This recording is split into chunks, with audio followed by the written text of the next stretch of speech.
On today's show, Phil Steele ranks the SEC team schedules from toughest to easiest, why 4 SEC teams should be a lock to make the playoff this year. Locked on SEC starts right now.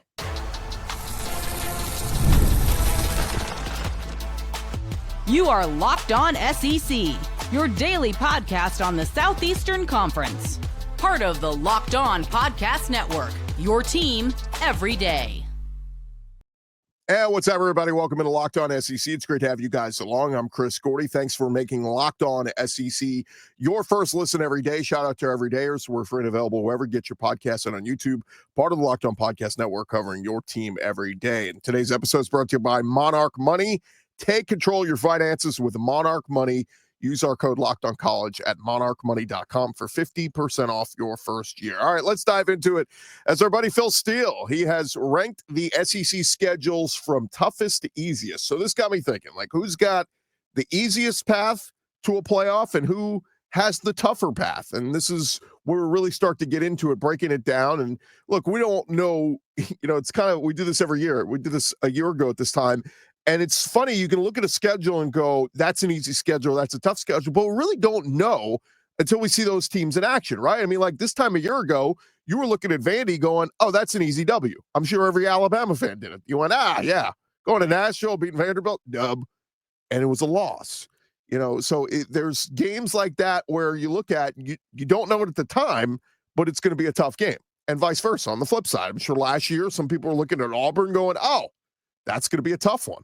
And then it turned out not to be for many teams. So bring all that up to say, yes, some of this stuff we don't know until we get in the season. But we kind of have an idea, right? I mean, like we looked at Texas last year and said, Texas has a very favorable schedule. And it turned out Texas had a very favorable schedule. We looked at it and said Florida had a tough schedule.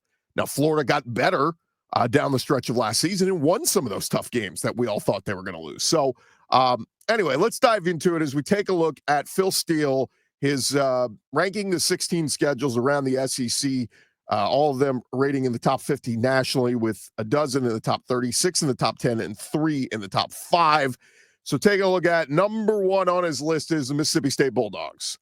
They were hoping for a better season. They went 2-10 last year, 0-8 in conference play, and man, it's not going to get any easier. I mean, they're essentially playing a flip of last year's slate with Arizona State still on the schedule. They're one of the favorites of the Big 12.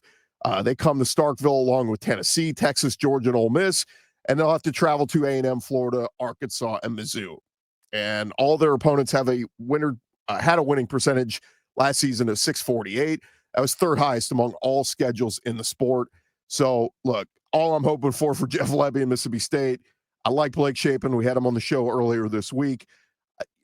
Can they win one SEC game? That to me is an improvement. If they can win 2 or 3, even better. And then you're talking possibly 6-6 range and maybe getting a bowl game. So Mississippi State, no surprise there. They have the toughest schedule. Number 2 on this list, it's Arkansas. And by the way, he also put in here national ranks of the schedules. Mississippi State has the number 1 toughest schedule in the SEC, the number 2 toughest schedule in the country. Arkansas, the number 2 toughest schedule in the SEC, the number 3 toughest schedule in the country. So, again, there's a correlation here. If you play an SEC schedule, you're probably playing one of the toughest schedules in the country. But basically, Arkansas coming off of a 7-6 record, not bad. It was an improvement, right? I mean, they got to a bowl game. They won a bowl game under Sam Pittman. But their non-conference slate will feature a game at Memphis coming off consecutive 10-plus win seasons. And then Notre Dame, the national runner-up, coming to Fayetteville. Those are brutal. And you got home games against A&M, Auburn, Mississippi State, a very difficult road slate at Ole Miss, at Tennessee, at LSU, and at Texas. Arkansas will play teams with a winning percentage of 66% last year. That's the highest in the nation, giving them a tough road slate. Man, I just don't know if, this might be the end of the road for Sam Pittman, right? I mean, a 4 or 5 win season, and, we're talking about, moving on and who's their next coach. Now, again, to me, the X factor here is Kalen Green and Bobby Petrino. If that combination works, they can win some of these tough games. I just, kind of like we talked about with Florida a minute ago, we looked at that Florida schedule, said this is brutal, Billy Napier's going to be fired. They found ways to win those tough games. So the same thing, Kalen Green and Bobby Petrino, if they elevate Braylon Russell in the run game. They find some go-to weapons and receivers.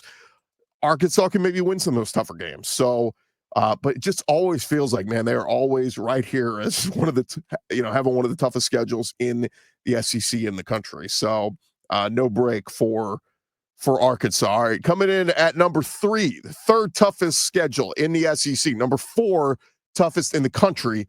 It's South Carolina.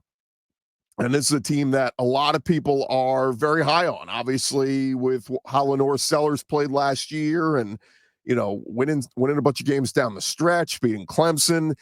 But their non-conference home games against the ACC, they would play Virginia Tech and Clemson, bookended basically with conference games in between. They get at home against Vanderbilt, Kentucky, Oklahoma, and Alabama. And then they're on the road at Mizzou, at LSU, at Ole Miss, and at A&M. Again, top 10 nationally winning percentage by their opponents last year. And so this is where it's just really tough for South Carolina. Like, I want to say they take that step forward and, man, 10-2 is a possibility and they can make the playoff, but they're going to have to win some tough games to do so. And again, what does that run game look like? Is Razul Faison eligible? Rocket Sanders really helped get them back being a balanced team last year with creating that run game.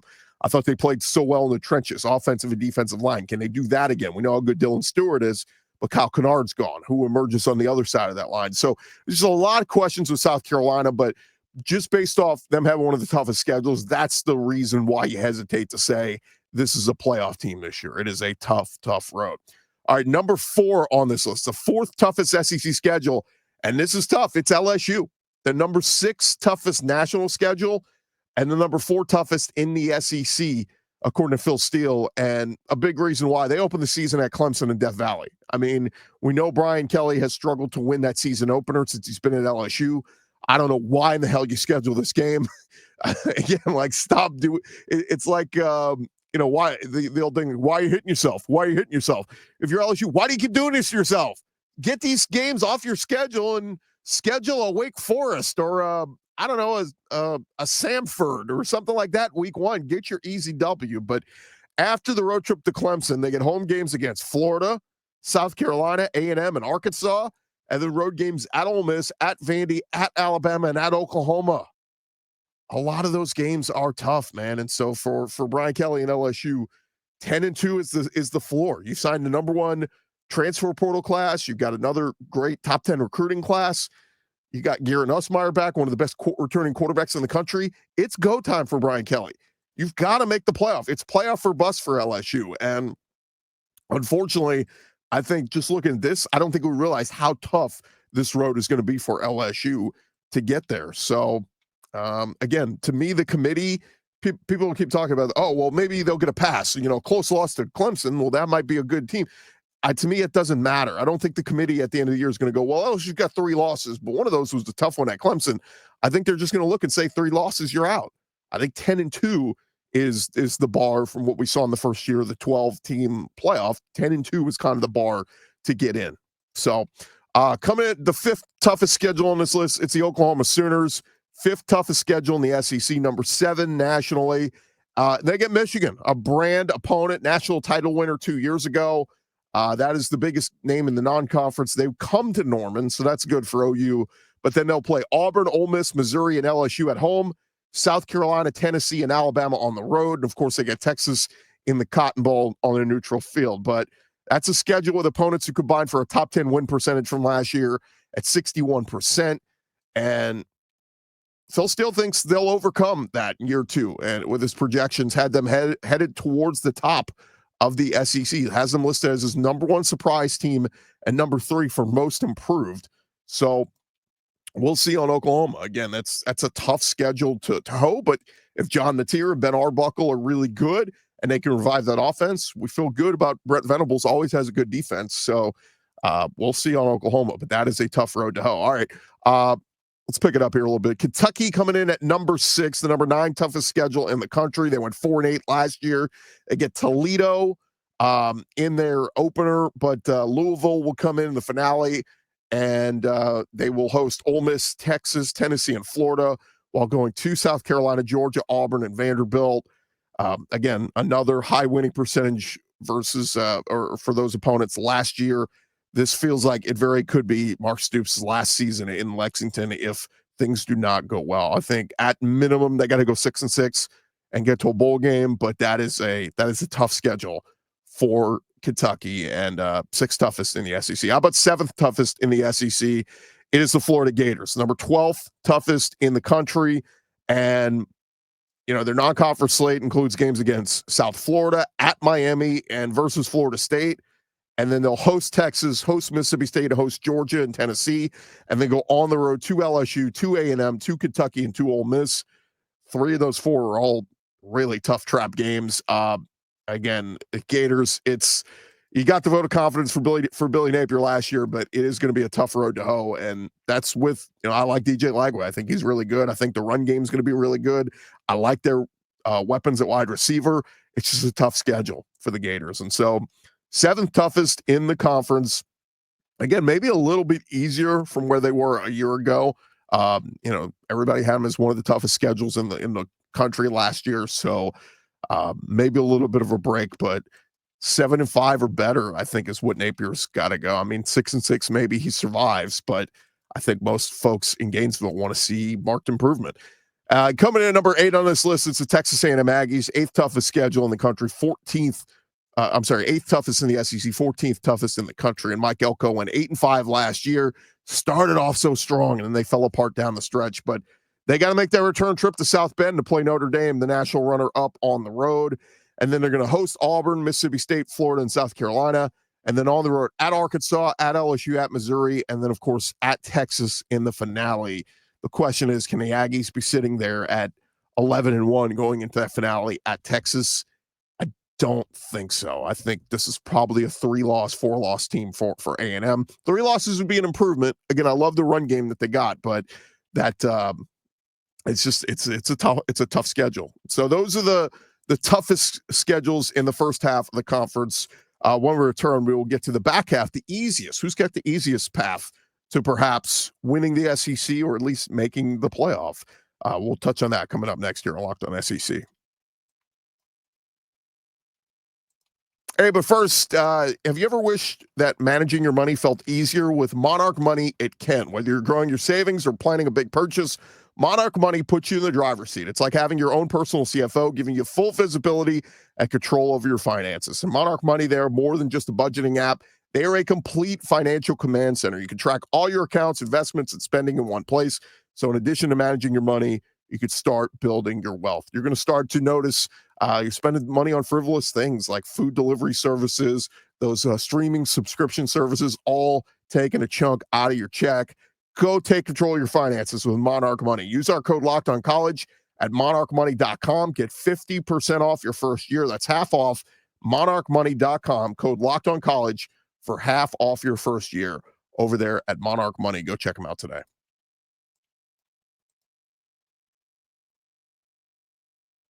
All right, continue on here, Locked On SEC. And again, we're running through Phil Steele. He ranked the SEC football schedules from toughest to easiest. We ran through the first half of the toughest. Now let's start to get on the back end of where it maybe eases up a little bit, gets a little bit easier. And we get to number 9, the 9 toughest schedule in the SEC. It is the Texas Longhorns, of course, led by Arch Manning. They continue their trek upward.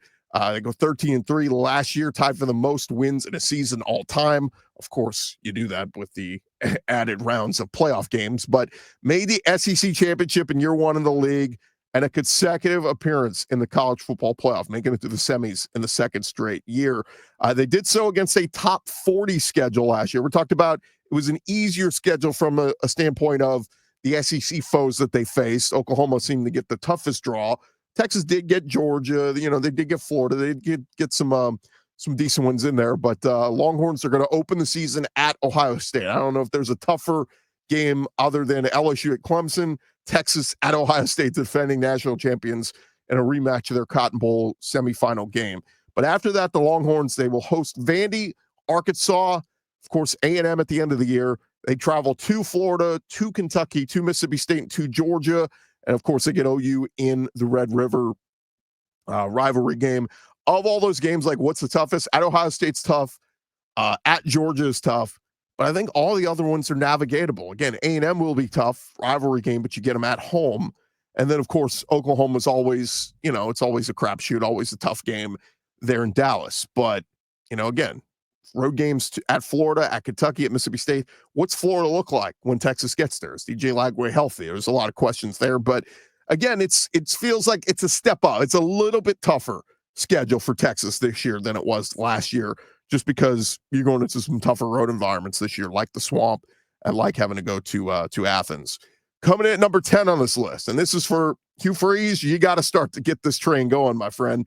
Auburn Tigers, 10th toughest schedule in the SEC, 17th toughest in the country. They open the season at Baylor on that Friday night in a couple weeks.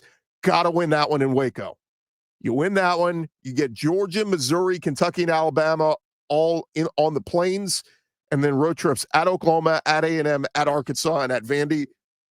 I feel like they can go 3-1 on the road. The question is, can you split Georgia and Alabama at home? I think they can beat Mizzou. I think they can beat Kentucky. I think they can get Baylor. It's all about what Jackson Arnold and this offense looks like.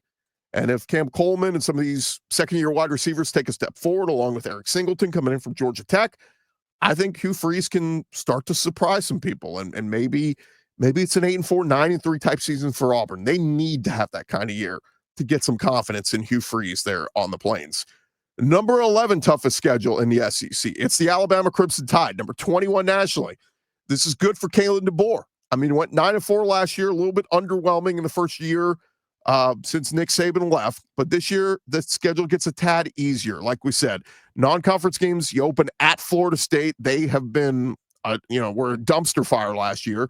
You get Wisconsin before home games against Vanderbilt, Tennessee, LSU, and Oklahoma. And then on the road at Georgia, at Mizzou, at South Carolina, and at Auburn. Those road games feel like there's a pitfall in there. I mean, the one at Georgia is obviously brutal, but at Mizzou, at South Carolina, at Auburn, if you're Kalen DeBoer, you got to win those. Like, you just do. If Alabama's getting back to where Alabama is, they can't lose one of those games. If they do, it's going to be another 3-4 loss season for Alabama. And the moniker of 9-4 DeBoer will be the mantra. And again, Alabama, this is, if Ty Simpson is what he is supposed to be, Alabama should be a playoff team this year. So again, a little bit of an easier schedule to hoe this year. But I mean, again, who had them losing to Oklahoma and Vanderbilt if DeBoer does that, loses 2 games he's not supposed to, then it's going to be another rough year in Tuscaloosa. Coming in is the 12th toughest schedule. So again, this is one of the easier schedules in the SEC. It's the Vanderbilt Commodores. They played, top 30 schedule nationally last year, and now they're number 28 overall this year. But they make a return trip to Blacksburg to play Virginia Tech in non-conference. That's going to be tough. Then they host LSU, Missouri, Auburn, and Kentucky.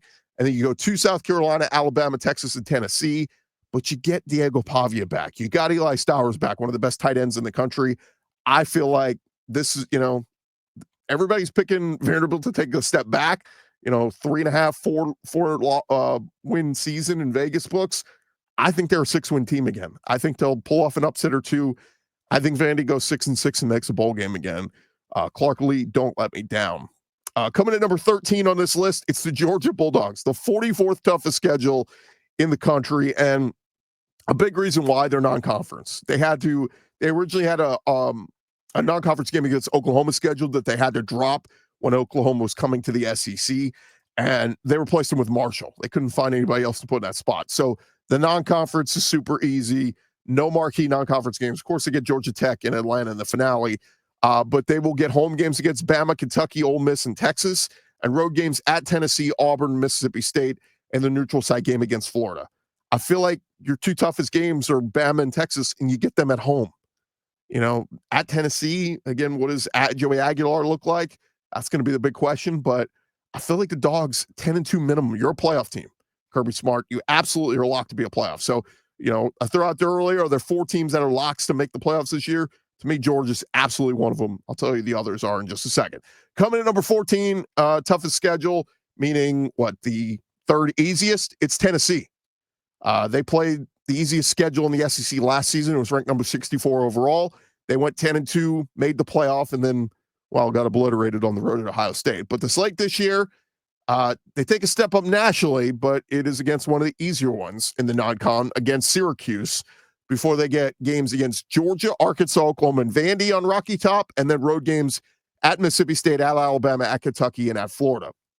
To me, it's all about Heupel and Joey Aguilar. How quickly does the quarterback mature, and does he play well enough to elevate this team? Can they find a consistent run game with Dylan Sampson gone? Who steps up in the backfield? So a lot of different what ifs for Tennessee.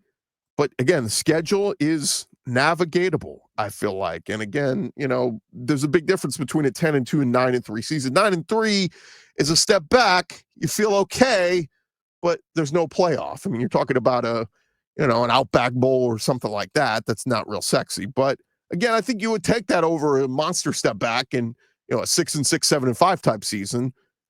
This was the repercussion of saying goodbye to Nico Iamaleava. I get it that a lot of people did not want to pay the NIL money, and he's not worth that. Whatever, let's move on.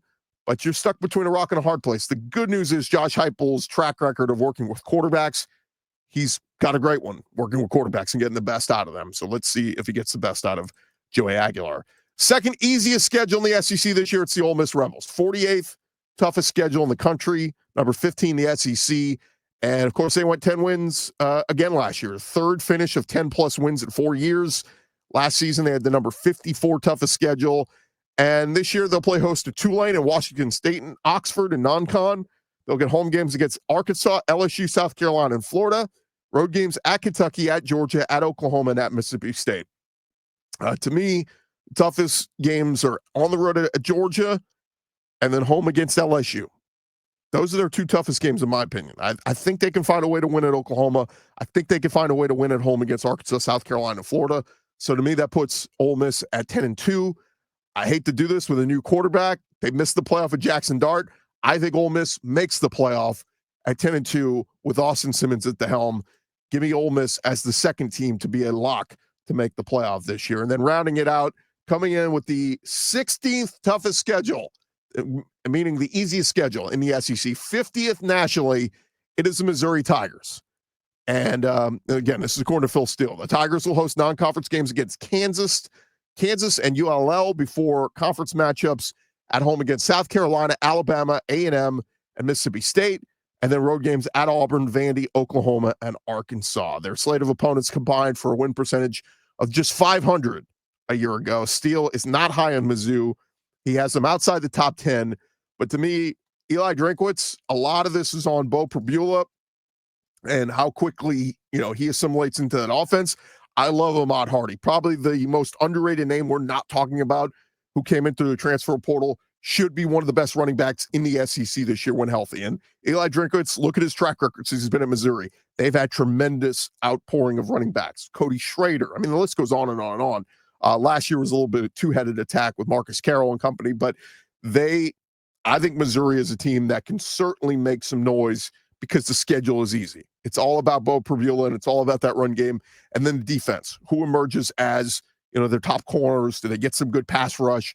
I think Missouri could be that surprise team that maybe gets to 10 wins and sneaks into the playoff. I don't think they do. I think there'll be 8 or 9 wins, but Missouri, certainly they have the easiest draw of the toughest schedule or easiest schedule in the SEC. So take a look at it again. Mississippi State, Arkansas, South Carolina, LSU have the 4 toughest. Georgia, Tennessee, Ole Miss, and Missouri have the easiest. So again, go back to my 4 locks to make the playoff this year. I think Georgia's a lock. I think Ole Miss, I'm putting them in as a lock. I'm putting Alabama in as a lock just because I feel like they're easier schedule in the path this year. Kalen, DeBoer, don't let me down. And then Texas, I'm going to put as the 4th lock just because of schedule, what they bring back, Arch Manning, that defense, Michael Taff and company, Anthony Hill, Colin Simmons. I like Texas a lot. LSU is the wild card. LSU can be that team that maybe steals one of those spots. But again, brutal schedule. To me, if you guarantee me right now LSU is going to beat Clemson on the road week 1, I will put LSU as a playoff team. But for now, that schedule's too brutal, and I just can't guarantee them a spot. All right, more to come here on Locked On SEC. We'll touch a little bit on SEC recruiting when we return. This is Locked On SEC.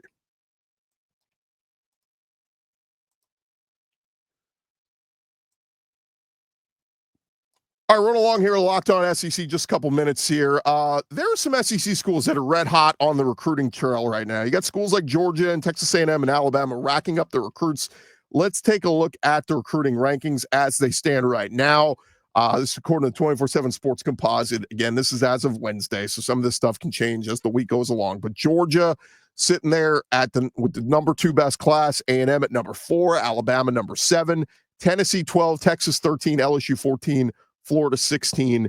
To me, the one that is most glaring is Auburn. What is going on with the Auburn Tigers? We saw yesterday 4-star wide receiver Denarius Gray flip to Kentucky.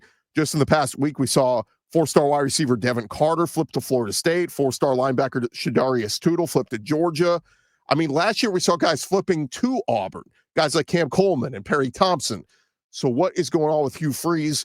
They signed back-to-back top 10 classes the past 2 years. And currently Auburn sitting with the 89th best class, just 6 commits in this group. We're taping this show before CD Morgan's commitment, the big-time receiver choosing between Bama and Auburn. He's expected to pick Alabama, heavy lean towards Alabama, number 2 wide receiver in this class. If you were to pick Auburn, it would be a big, big get for Hugh Freeze and company, but it doesn't seem like it's going to trend that way. But certainly a lot of work to do for Hugh Freeze and company at Auburn, and just got to wonder what the heck is going on there with their recruiting.